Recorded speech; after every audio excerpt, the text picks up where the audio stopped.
Thank you for joining us for 10 Minutes with the Artist, an episodic series that explores the art practice and the personal vision that guides artists. On today's episode, we're very proud to have Amelia Koenig, who is completing her master's in architecture at North Dakota State University.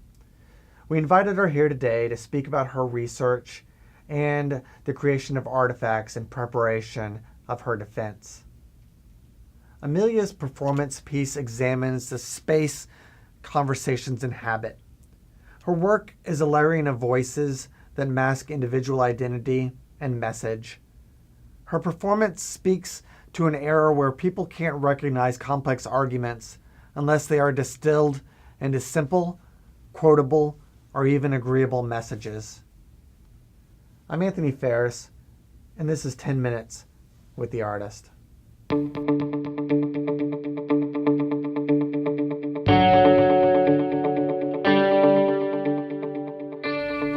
So thank you so very much, Amelia, for joining us for 10 Minutes with the Artist. I was kind of curious why you chose political figures and their speeches to give during your performance rather than, say, people who were like unelected officials, civil rights leaders, or news pundits, or something like that. Okay. Well, first, I grew up with a lot of politics, like, a political influence. Like, my parents, I grew up with it. It was something that we talked about a lot just as a family, conversation. And as for why I chose the voices and the kind of like the vessels, I suppose, of those voices is because they were elected by the people already. There's something that the people look to as a, kind of like a beacon of, like a vocal beacon in a sense. And it's something that, we all know these, like, in my artifact, you all know, like, who said these words, but sometimes, like, we just know them because of who said them, not necessarily, like, what was being said. And so, whether it's Martin Luther King or, Lincoln, or we know because maybe the person, not exactly the conversation that was happening. So that's why I kind of singled out those voices in particular, I guess. So. Okay. The tone of the people speaking at the same time didn't really come across as people trying to speak over one another, but it was almost like being in a restaurant where there was a lot of people talking and having conversations. Definitely. And I was kind of curious if you could talk a little bit about how this performance developed. What was like the first incarnation, and then how did it get to? Okay. I guess I was really, with my artifact, I really wanted to focus on that political aspect. So when I first started this adventure, I guess, to figure out what I wanted to do for my performance, it turned out to be like propaganda, kind of like what they used in around the wartime with like the Nazis, and like kind of like that kind of propaganda is what I started out with. And then it was too passive though. It wasn't enough of a conversation or an action that was happening. You kind of just observed rather than spoke or conversed. And so it kind of translated into, I eventually knew I wanted to do some sort of performance, but when I kept thinking, it was either a performance like you watch a play, but that was still too passive, where you're just watching instead of actually participating. So in a sense of reading all of these, you're assigned almost, or you're invited to read a passage from, some, whether it's a political figure or Einstein or somebody that was important sometime along the way. And it gave you a chance to actually participate, but then also observe maybe what's happening around you at the same time is what I wanted to achieve. And to kind of confuse and direct your own voice into what you were saying. Okay. So we don't have any copies of what George Washington spoke like, what his voice sounded like, what his inflection was. So what is the difference between maybe how somebody sounds and the spoken word versus the written word? Okay. I guess, given that we don't have documentation of, everybody, all of the influential speakers, I think having that conversation, even just between the written word, the spoken word, like the visual aspect of it too, and that connection between all of them is entirely important, and what is lacking, I guess, it's what I tried to represent in the public realm, or, in today's reality, is that lack of connection. But I guess with your question, are you asking like what the difference is between them, or? Well, you have these speeches that exist for a really long time. Yep. I mean, like 200, 300, 400 years. And they're in a book, and they sort of stay static and flat. Whereas when the person was writing them, and even though they were published, often there was a performance of them, and that performance usually had to be pretty powerful in order for it to exist afterwards, Of course. And, okay, so with that, I'm not trying to, like, resurrect that, that moment, but at the same time, I want you to remember maybe, or allow you to just participate in maybe, like, how those words impact either the people around you or impact yourself, in a sense of, not bringing you back to that moment of what's being said, but allow you to, I don't know, have an opinion, and maybe,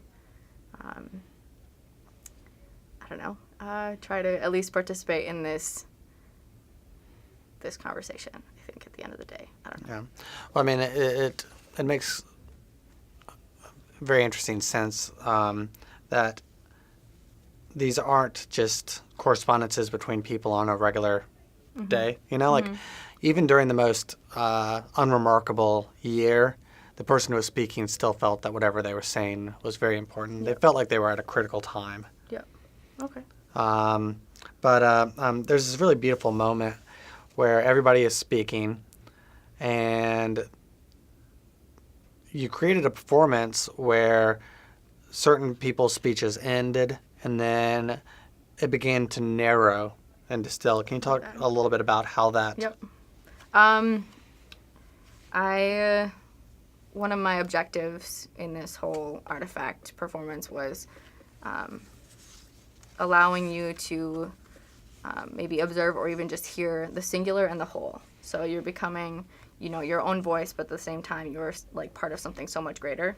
And so with all these voices happening around you, like you said, that moment where everything kind of blends together, and then at the end, I wanted the performance to kind of like slowly bleed off, not just stop abruptly, but have like eventually come back to that singular voice who's maybe speaking at the end because their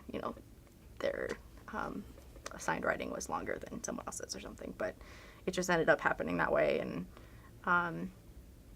I guess it was a little bit of a trial and error just as to how I wanted to perform it, because I did at once start with one document. So I used one particular paragraph I actually used the Constitution, and I used that paragraph and rearranged different portions of it. And so everybody was either saying maybe at one point where there was writing that someone matched with someone else, or that. But then I decided that, I really wanted to make it individualized, so use some of those famous speakers from, all throughout American history. And it kind of turned out to be something that, fit well with what I was trying to say, rather than just one voice, instead of, having, it melded whether with multiple voices and multiple different documents, I guess. So. Well, when you picked up the envelope in order to be a part of the performance, it was very random which one you were assigned. Why weren't people given a specific person to speak? Read. Why was it? I guess I chose these voices because I figured throughout, they all had their importance throughout history, but as for assigning them to a specific person, I didn't want to I wanted to maybe come at an objective view in a sense of I'm not trying to like persuade someone because I think, oh, this voice matches better with someone else, or it's more of just that the active participation rather than having maybe you defined by characteristics, I suppose, or not prejudgment, but in a sense of without being categorized. Yeah. So that's where I wanted to fit that in, I guess. So Okay. yeah. At the end of our interview, we like to ask a few questions about creative practice. Okay. So I was wondering if you could tell me what time are you do you feel most creative? Ooh. About 2 a.m, I would say. Yep, I'm a night owl. I hate the actual morning, but I'll stay up, to about the morning. So. Do you listen to music or anything like that while you're creating? Sometimes. I tend to listen to rock when I'm either like frustrated or like trying to figure something out, or if I have a block a bit. But otherwise, because it usually kind of like releases some sort of, I don't know what it does, but it works. So I don't know. But otherwise, I like country too. Those are the two that I listen to. But otherwise, yeah. And is there anything that you're reading right now? Oh gosh, I'm reading. What is it called? Can't even remember the name. It's a documentary piece by Glenn Beck right now, just because I ended up recently going to a political conference, so something that I picked up along the way. It's called Miracles and Massacres, so something that's really interesting. Okay. Yeah. And then maybe the last question would be, what's next for you? Graduating. Just kidding. Just finishing my thesis with something that I'm really, really proud of. And I don't know, graduating and continuing on with this kind of discovery process. So, yeah. Okay. That's about it. Well, thank you so much, Amelia. So I'd like to thank our guest, and I'd also like to thank you all for your time and your interest in the professional practice and the creative explorations happening here at North Dakota State University. So for everyone here at the Memorial Union Gallery, keep creative.